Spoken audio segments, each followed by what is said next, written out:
जी अज़ीज़ तलबा अस्सलाम वालेकुम। उम्मीद है आप खैरियत से होंगे। हम जो पहला सबक शिबली नुमानी का लिखा हुआ मुनाकिब उमर बिन अब्दुल अज़ीज़ पढ़ रहे थे, आज उसी सिलसिले में चौथा लेक्चर है। आज जो हम पैराग्राफ पढ़ने जा रहे हैं वो पैराग्राफ ये है, ख़ुद उमर बिन अब्दुल अज़ीज़ के कब्ज़े में भी इसी किस्म की जागीरें थीं जो उनको बन्नू उमैया की तरफ से इनायत हुई थी। चूँकि हज़रत उमर बिन अब्दुल अज़ीज़ जो बन्नी उमैया के 8वें खलीफा थे, जो सुलेमान बिन अब्दुल मलिक की वफ़ात के बाद खलीफा बने थे, आपका ताल्लुक़ भी बन्नी उमैया से था। जिस तरह बन्नी उमैया के ख़ानदान में और लोगों के यहाँ जागीरें थीं, उसी तरह आपके पास भी जागीरें थीं, आपके पास भी ज़मीन थी जो बन्नी उमैया की तरफ से उनको मिली हुई थी।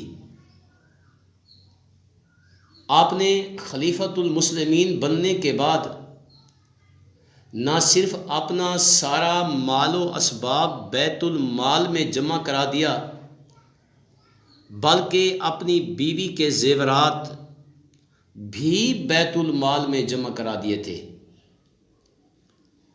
इंसान की एक बहुत बड़ी कमज़ोरी है, वो कमज़ोरी ये है कि इंसान कभी भी अपनी ज़ात को सबसे पहले एहतसाब के तौर पर पेश करने के लिए तैयार नहीं हो सकता। दूसरों का मुहासबा करना, दूसरों का एहतसाब करना, दूसरों की गलतियां निकालना, ये आसान तरीन काम होता है। चूँकि दूसरों की आँख में अगर एक तिनका भी हो वो हमें दिखाई देता है, अगर अपनी आँख के अंदर एक शहतीर भी मौजूद हो वो हमें दिखाई नहीं देता। जब हज़रत उमर बिन अब्दुल अज़ीज़ ने जागीरों की वापसी का फैसला किया तो सबसे पहले अपनी ज़ात को बतौर एहतसाब के पेश किया। आपने ये नहीं किया जो बन्नी उमैया के और अफराद के यहाँ जागीरें हैं वो तो वापस करा दी असल मालकान को। जो आपके पास ज़मीन थी उस पर काबिज रहे, आपने ऐसा नहीं किया। बकौल मुसन्निफ, जहाँ तक जागीरों की वापसी का ताल्लुक़ है, इस किस्म का फ़ैसला करना चाहा, सबसे पहले अपनी ज़ात को आगे रखा, अपनी ज़ात को पेश किया। उसके बाद बनी उमैया के और अफराद को हुक्म दिया कि आप भी मेरी तरह जो लोगों की ज़मीनें आपके पास हैं वो वापस कर दें। अब मुसन्निफ कहता है, हज़रत उमर बिन अब्दुल अज़ीज़ ने जब इन जागीरों का फ़ैसला करना चाहा तो बड़े बड़े मजहबी उलमा मकहूल, मैमून बिन मेहरान और अबू कुलाबा को बुलाया और क्या कहा, इन जागीरों की निस्बत आप लोगों की क्या राय है।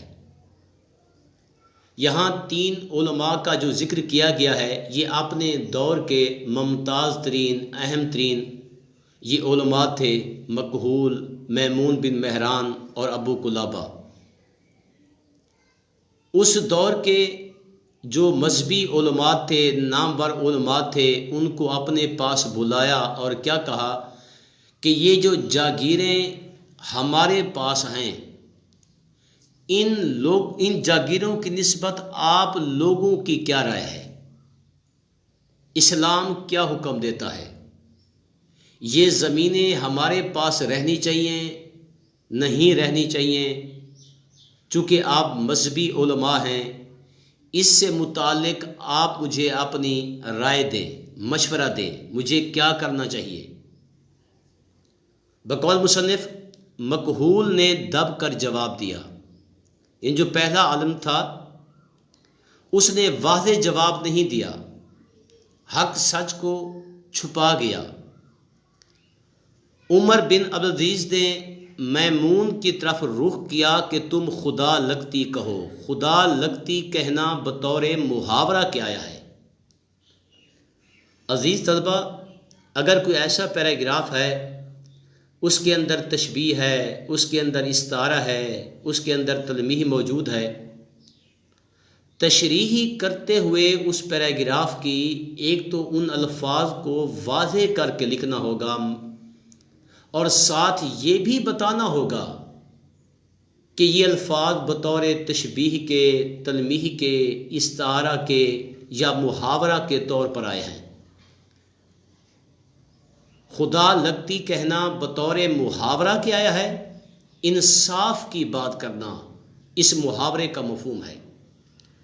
यानी हज़रत उमर बिन अब्दुल अजीज़ ने दूसरे आलम मैमून की तरफ रुख किया और क्या कहा, तुम इंसाफ की बात करो। तुम ये ना देखो कि इस वक्त आप एक खलीफा वक्त के सामने मौजूद हैं, अगर मैं हक सच की बात करना चाहूँ तो बाद में मुझे क्या सज़ा मिल सकती है।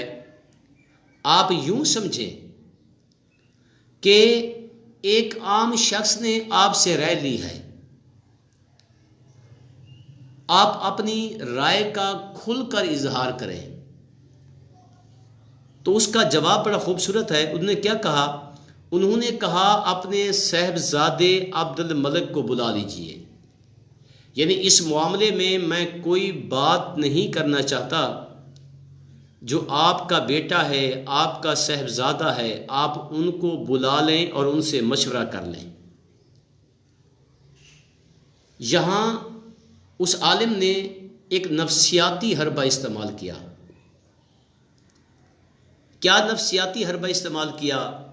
बेटे से मशवरा करने को क्यों कहा?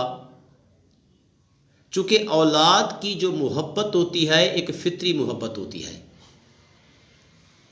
इसलिए औलाद की मोहब्बत को फितना भी कहा गया है। चूँकि हम औलाद की मोहब्बत में आकर इंसाफ के तकाज़े पूरे नहीं करते। यही वजह है कि कुरान में कहा गया है, इन्नमा अम्वालुकुम व औलादुकुम फितनतुन, तुम्हारे लिए तुम्हारा जो माल है, औलाद है, वो फितना है। इंसान अगर बेईमानी करता है, रिश्वत लेता है,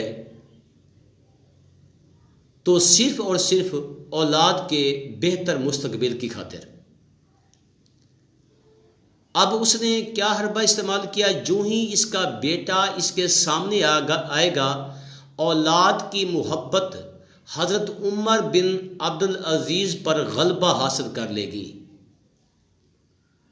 आपके बेटे का जो मुस्तकबिल है आपके सामने आ जाएगा और आप ये जो फैसला करने जा रहे हैं उस पर अमल नहीं कर सकेंगे। चूँकि औलाद की मोहब्बत एक कुदरती, एक फितरी मोहब्बत होती है।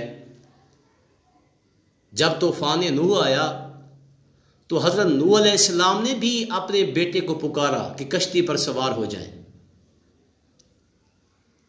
जब हज़रत यूसुफ अलैहिस्सलाम हज़रत याकूब अलैहिस्सलाम से जुदा हो गए तो हज़रत याकूब अलैहिस्सलाम अपने बेटे की मोहब्बत में रोते रोते बिनाई भी, आंखें भी दे बैठे थे।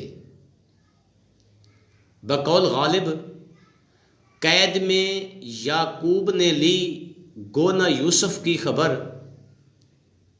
कैद में याकूब ने ली गोना यूसुफ की खबर, लेकिन आंखें रोज़ाने दीवारें जिंदा हो गई। अब यही हरबा उस आलिम ने इस्तेमाल किया कि जो ही आपका बेटा आपके पास आएगा, उनका मुस्तकबिल आपके जहन पर आएगा, औलाद की मोहब्बत गलबा हासिल कर लेगी। शायद वो इस किस्म का फ़ैसला ना कर सके। वो आए, उमर बिन अब्दुल अजीज़ ने कहा, क्यों अब्दुल मलिक, इस मामले में तुम्हारी क्या राय है? यानी आपकी राय क्या है? आप क्या कहना चाहते हैं? जो ज़मीनें गैर कानूनी तौर पर, लोगों की ज़मीनें हमारे पास हैं, वो वापस कर देनी चाहिए या वापस नहीं करनी चाहिए। एक बात जहन नशीं रहे, ज़मीनों से दस्तबरदारी का मतलब होता है ऐश व इशरत को तर्क करना। अगर औलाद की तालीम व तरबियत परवरिश हिलाल रिज़्क़ से की जाए तो यकीन कीजिए औलाद जो होती है ताबे फरमा होती है। बकौल इकबाल, ये फैज़ान नज़र था या कि मकतब की करामत थी। ये फैज़ान नज़र था या कि मकतब की करामत थी, सिखाए किसने इस्माइल को आदाब फर्जंदी। चूँकि घरेलू माहौल में पाकीज़गी का होना ज़रूरी होता है। हलाल रिज़्क़ से अगर औलाद की तालीम और तरबियत की जाए तो औलाद एक अच्छी साबित होती है। तो उसका जवाब बहुत खूबसूरत है। उसका जवाब सुनकर ईमान भी ताज़ा हो जाता है। बेटे ने कितना खूबसूरत, कितना आसन, कितना हसीन, कितना खूबसूरत मशवरा दिया, अपनी राय का इजहार किया। उन्होंने कहा सब वापस कर देनी चाहिए वरना आपका शुमार भी उन्हीं जालिमों और गासिबों में होगा। सब ज़मीनें वापस कर दें, वरना एक बात आपको याद रखना होगी कि कल को लोग आपको उस हवाले से याद करेंगे जो आपसे पहले हुक्मरान गुजर चुके हैं। गस्ब शुदा माल था उनके पास, उन हुक्मरानों ने वो गस्ब शुदा माल वापस नहीं किया था। कल का मुअर्रिख भी आपको इसी नाम से, इसी हवाले से याद करेगा। इसलिए अल्लाह की ज़ात ने आपको मौका भी अता किया है, आपको वक्त भी अता किया है कि फ़ौरन आप जो ज़मीनें हैं उनके जो असल मालकान हैं उनको सपुर्द कर दी जाए। ये तशरीह के हवाले से भी एक अहम पैराग्राफ है। शुक्रिया।